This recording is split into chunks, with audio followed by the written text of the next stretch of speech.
Good evening, viewers. I'm Rakesh Kalia, and I'm pleased to welcome Dr. Thakur Mulchandani, School Director and Principal, Sunrise English Private School, Abu Dhabi. Welcome, sir. Good evening. Good evening, Mr. Doc- Rakesh. Thank you, sir. Dr. Mulchandani is a seasoned educator and a distinguished school leader with more than 2 decades of experience in education. He was awarded with the prestigious Dr. APJ Abdul Kalam Outstanding Principal Award 2017. Under his able leadership, Sunrise School has won Econs Education Summit, an award for flagship school and green initiatives, at an award function held in New Delhi in the year 2016. So, topic of our today's session is pandemic triggered unbolting of innovation in K-12 instruction. So, Dr. Mulchandani, long before COVID-19 hit our school system, TEL, that is Technology Enhanced Learning, has been around for more than a decade. Classroom instructional practices all through these years have been influenced by technological innovations. So please give us glimpses of innovative instructional practices that existed in pre-COVID schools. Good evening. I think the perception of an educationist as a knowledge holder who imparts wisdom to the people is obsolete, absolutely obsolete in the pre-COVID world and the post-COVID world. It becomes far more different. Children have access to smart technology. They have access to labs, robotics labs, libraries, and endless innovative and countless resources, across the world. It may be any part of the world. They have access to technologies. uh, if you look at the innovative approaches which all the schools have, or many of the schools have adopted over the years, maybe over a decade, are able to deliver multimedia presentations, ready-made content of teaching, and the teaching experience becomes more interactive, more collaborative, lively, and dynamic. Teaching through flipped classrooms where children are active participants of the teaching learning process. Teacher passes on the onus of teaching learning completely to the students. Teaching through collaboration, something which we have been doing for the last so many years, being one of the 21st century skill, where children discuss, elaborate, interact, deliberate, cross question, argue, and try to arrive at conclusions. And teaching is gained by a lot of discussion, talking. I always tell my teachers, children are not here to hear your talks, they are there to talk, speak among themselves. Children know you have the best of knowledge, you only have to be the facilitator, but children should be allowed to speak. It should be 90% student talk and 10% teacher talk. Teaching through virtual reality, where 3D dimensions and structures are used for teaching instead of teaching through the charts and maps and diagrams, which children really don't enjoy. 3D technology has its space, and it is one of the best teaching techniques. Teaching through cloud computing. So these are some of the innovative teaching techniques which we have used in our schools, and I'm sure schools across the world are using these technologies now and again.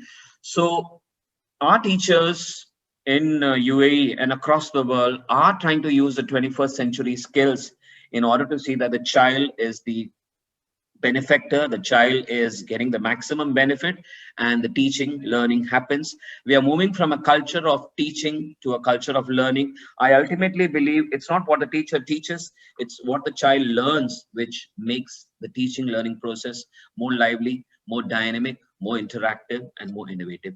And I think these were some of the trends which we have seen in the pre-COVID schools. That's great. That's great, sir. So, see, adoption of new technologies, especially pertaining to education, has historically been a little low paced.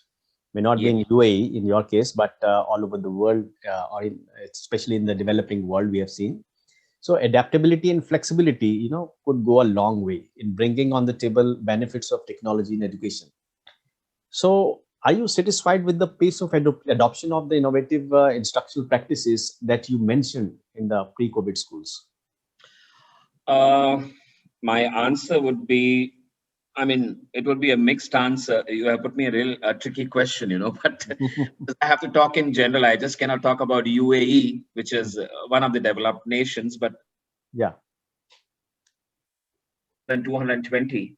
Right. Satisfaction and competency are positive terms, but looking at I'll talk in context of UAE first, and then definitely the world, which is important. Correct. All of us in UAE and across the Middle East have a school development plan, and we work according to that. When we moved to the online learning, thanks to the Department of Education and Knowledge, which is our education council, the ministry, and the rulers of UAE, I think the support, the pace of support, the line of support, and the way they have dealt with it has been tremendously applauded. It was like we were given a lot of online training, a lot of online research. They gave us a chance to talk, to speak, to listen, to be heard, to be understood, and they gave us enough time to practice things. So if you say whatever innovative techniques were used in pre-COVID, yes, they have been used in post-COVID. And we have a school development plan, as I just told you, which touches on 6 parameters. Parameter 1, standard 1 is students' attainment and progress. Standard 2 is students' achievement and well-being. Standard 3 is teaching and assessment. Standard 4 is curriculum. Standard 5 is health and safety standards. And Standard 6 is teaching and leadership. Correct. So we were asked to submit a plan for each of our standards as to how we are going to implement this, with online learning being, the talk of the day or the heart of the day. So there is a frame, there is a structure in place in all our schools across UAE and Middle East and many parts of the world, which is seeing that there is professionalism and there is pedagogical growth, and there has been changes happening. And touch wood, I can tell you, my teachers, we know teachers who are sometimes technology fear, they have a technology phobia, but they have picked up with the help of the videos, interactions, PowerPoint presentations, and scripts and dramatization. They have done a wonderful job. But looking at COVID-19 situation across the world, it has put up 4 scenes which I would like to bring to your view.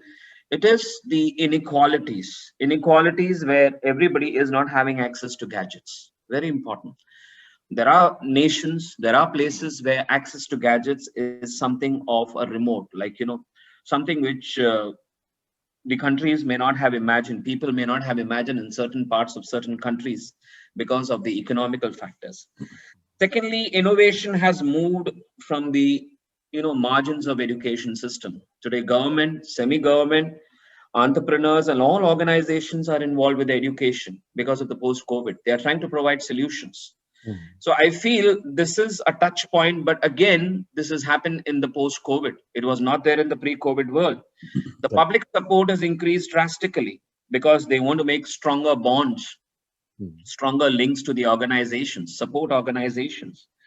And we can see that parents and social welfare organizations have come up never like before to help the schools to grow, to support the schools. So I would strongly say that whatever practices were prevalent before the COVID are prevalent now also. But to some extent, because of the inequalities, because of the economic factors, because of access to, you could say, devices, there have been problems where children have not been able to get the best of education. They have been deprived of education in certain areas, I could say more than 20-30%. And at the same time, the well-being of children is lost because they are on devices. The well-being of teachers is lost. The health factors have suffered a lot in a bigger way. And the free touch and flow of teaching learning could be to a halt, where children are not as natural as they were before because being glued to the devices and other technological means for a long time. So COVID has had its impact in some way, but we pray that COVID is out and we are back to the normal very soon, where schools are flourishing with the sound of the children and we can hear the chitter chatter and the glow of the children, which really makes a school more dynamic and innovative. Certainly, sir. So, lately current pandemic shook up our entire brick and mortar education system, Yes. thereby unlocking a range of innovations never ever seen before. Yes. So, and you see, sudden lockdown induced by COVID-19 shuttered schools, thereby forcing conventional classroom practices going online. So, if you see any innovation in this, how effective is this from both students and the teachers' point of view? My answer is definitely yes. There were challenges, but innovation did happen. The shift was truly innovative, and it was an advanced approach adopted by teachers as well as students. Students have access to knowledge in every part of the world because of the growth and development of technology, which has been leaps and bounds for the last so many years. And I felt because of the COVID-19, the number one was online teaching was more dynamic, more interesting, more interactive. Teachers knew they had to deliver the best. They were not confined to the four walls of the classroom.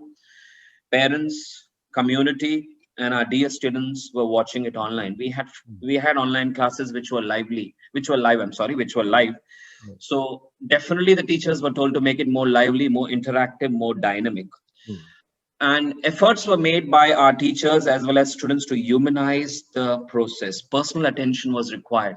We have 30 students in a class, but the personal attention, the personal approach was given by our teachers so that children easily adapt to the online learning. And very important, which I was averse, I'm sorry to say that. It was in last February only where I told my teachers, I don't want any WhatsApp groups. I don't want any one of you to interact on WhatsApps when you're in the classes. And I had a session of homeschooling on 25th February. I was invited by the Teachers Didactic Association. It is an organization from India. mm, And I was invited to Dubai. That was 25th February. And I don't know, I always say I have a black tongue. And 1st March, which is just 3 days later, 4 days, because February had 29 days in that year, we mhm, came to know that things are coming under a cloud because we are going to go to online learning. mhm, So my teachers were really giggling. This man had said 3 weeks ago, no WhatsApp, no Instagram, no social media, and today he is saying, make WhatsApp groups of all the students. I said that's going to be the talk of the day. So teachers are using social media more effectively than before for messaging, for talking, for interacting, and most important for passing on educational content. mm, The quality of teaching learning has improved drastically. As I said, our teachers have become more tech savvy. They have learned how technology is a powerful tools in their hand. But I know ultimately teaching cannot be replaced by technology, but the teaching learning process has become more dynamic and systematic. More online programs, better and innovative means of teaching and learning, effective online instructions, and most important, through this means of teaching, they're able to get the feedback from the children in a faster way, because we have various templates which help our teachers to find out what the children are learning, how they are learning, and what is the outcome of the learning. And most important, the feedback, whether a child has understood, he or she is not understood. So all those techniques are there. And I can feel that the online teaching has broadened the avenues of teaching and learning. It's made teaching and learning more lively, and digital literacy or tech savvy. That is what is the talk of the educational institutions for the last 12 months. And it has helped in a very big way to our teachers and students to come out, shine out, where we have children taking part in online competitions, online activities, online programs, collaborations, and a lot more, where we can see this. Children are coming out with their inborn talents and inborn activities, and that has paved the way for much better. The schools have been performing much better thanks to the impact and usage and advancement of technology. great, great. So, see, over the decades, student agency has been, sir, at the same time overlooked, as a meaningful way of furthering lifelong learning. Yes. So, do you foresee any new instructional practices around student-centered learning in the post-COVID schools? Definitely, I foresee a lot. Some of the important skills Hmm, which we will be looking into children in future hmm, or in the coming weeks and months and years would be creativity, would be communication, collaboration, not forgetting empathy and emotional intelligence. I would try to structure this into 4 or 5 different points. hmm. One is restructuring time. See, time has been a very big constraint. Okay. We had pre-COVID schooling where time was a big factor, but now time is not a big factor because children are online. They don't travel. Correct. Teachers don't travel. Students don't travel. Hmm, So time is something which is, got its importance, got its relevance, and teachers are teaching in the day or in the afternoon or in the morning or in the evening. So time is one thing which is got its importance, and schools have picked up forgetting the times, whether it is a Friday or a Saturday, since Friday, Saturday is holidays in the Middle East, Mhm. or it's morning or evening. So time is one factor which I feel all the schools have, forgotten. Mhm. Next is student-centered models, very, very important. Now, these are, the practices which we see across schools, where students are the center of learning. As I already said to you, sir, Mhm. we tell our teachers that students 90% involvement, teachers' involvement is 10%. I Correct. must have told in my last session also, I tell my teachers, children are not there to hear your chapper chapper. Mhm. They're not there to see your knowledge. They want to see how much they are learning. You Correct. will teach fantastic. Your knowledge is superb. Your command over the subject is supreme. But children want to get involved in teaching. So student-centered models is something what we always tell our teachers, and Correct. give the children space for learning, space for getting involved in the learning. Engage them in learning, let them collaborate, let them discuss, let them interact, let them argue, let them debate, let them have cross questions, let them have differences. Correct. It's not arguments, but it is something where children are learning. Hmm. Another important factor is the educator's role is changed drastically. Teacher is only a facilitator. She's only a resource. Ultimate source of knowledge is not with a teacher. Children can Google it out, but a teacher needs to check the learning capabilities, the learning quantum of the children through various assessment patterns, which every school provides. Curriculum analysis and development, this is something else which I would like to go into deeper. Curriculum needs to be student centered. Curriculum needs to be research oriented. Curriculum needs to be the latest. So the curriculum needs to change, and the curriculum needs to go as per the times, not as per the old models which some of the publications and textbooks have been using across India. School culture has drastically changed. The school culture where the culture is not of teaching, but the culture is of learning, where the culture is not of understanding, but the culture is of growth, culture is of application, culture is of understanding, and a culture where we feel our children need to be molded, our children need to be reformed, and our children need to come out with their best of their abilities and talents if they are given a chance to come up with their abilities and talent. And that happens only when education is dynamic, education is innovative, and education gives a platform to the children to come forward to express his or her abilities, talents, and skills. Correct. Correct, sir. We need to certainly give students more choice and voice. Yes, Right. yes, So certainly, and moreover, you highlighted this restructuring of both time as well as curriculum. yes. This is very critical. So, Dr. Mulchandani, see, introduction of any new initiative in education is often faced with headwinds, either it's Yes. financial, administrative, or operational. So, what bottlenecks do you envisage in the, implementation of new and innovative instructional practices? Uh, I know there will be few tailbacks and logjams, Hmm. bottlenecks, as you put it rightly, in the implementation of this innovative instructional practices. Hmm. More than 2 billion children have been out of schools for the last 1 year. It all started in March 2020, True. and we are into February 2021 end. Hmm. I'm sure the idea of education, the idea of education as a model or as a system is going to have a lot of bottlenecks. Uh, the pandemic is, forced our children to think more critically, more collaboratively, more interactively. But the limitations are on the display. The limitation number one, as I've already pointed out, is the deep and sharp-rooted inequalities in the economical factors where children don't have access to devices. Hmm. Very important. Secondly, the well-being of children, where children are glued to the devices, the well-being of the children, the well-being of the teachers, the well-being of the community is totally at stake. There have been a sharp rise in the eye-related, you know, disorders, health issues, Hmm. disorders related to the body, Yeah. and disorders related to the well-being of the children and the parents. So, in other words, I would like to say that if we have to implement all these innovational practices, the teachers, Hmm. the students, the schools and the community need to have a very clear understanding of the roles and responsibilities. No doubt teachers are doing their best. They are one of the frontline workers, like our doctors and police Yeah. and various other governmental sectors who are in and out, trying to control and regulate the flow of pandemic. But we need to have teachers, parents, students, the school and the community coming to a consensus that things will not move at the pace of the teacher. We need to have support from the parents. We need to have support from the students. We need to have support from the community to see that things happen in a planned and a constructive way. And the well-being of students is the responsibility of all of us. So this is one of the bottlenecks which I see in the implementation of innovative practices.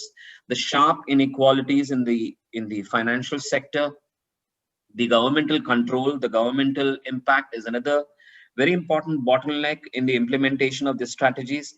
And most important, which I foresee, because we do a lot of professional development training, unless and until teachers are empowered, teachers are given the training, teachers are given a chance, and we try to find out the needs of the teachers. It's very easy to tell teachers these are the 21st century skills, or this is competency based education, this is 21st century skills, these are critical aspects, this is NEP education, or this is implementation of various strategies. Teachers need to be given training. They need to be trained thoroughly, and training is not just 1 or 2 hours of presentation. No, let them be on platform, let them be in the front. No doubt the felicitator will speak, but teachers need to be allowed to express their opinions, need to take part in the discussion, need to speak, need to interact, and teachers need to understand what they are there to put into practice. We cannot have the lecture method of teaching anymore, where children, as I said, are not there to hear the talk of the teacher, but they are there to learn, they're there to understand, they're there to grow, and they're there to invent and research what's really happening. So that rote learning and lecture learning is something which has to go, and for that the government has to play a very strong role of providing PD sessions and various programs for the upliftment and development of teachers' skills and knowledge. Correct, correct. So I fully agree. There is, I say, dire need to bridge this digital divide that you mentioned. Yes, yes, So you would agree that any academic intervention must be tested on well-defined metrics to comply with the school's educational goals. yes, EdTech evidence matters because yes, it nurtures a sustainable partnership between providers and schools and supports the development of EdTech based on, what works rather than what sounds good or what sells. yes. So, what role does evidence-based academic intervention play in the attainment of sustainable educational goals of a school? Uh, According to me, evidence-based intervention is something where we develop or devise a strategy Mm. which plays a very significant role in improving the learning outcomes of the students. And this can happen through high quality classrooms, proper interventions, and comprehensive evaluation. These are the three stages where I look at it: high quality classrooms, proper interventions, and most important, comprehensive evaluation.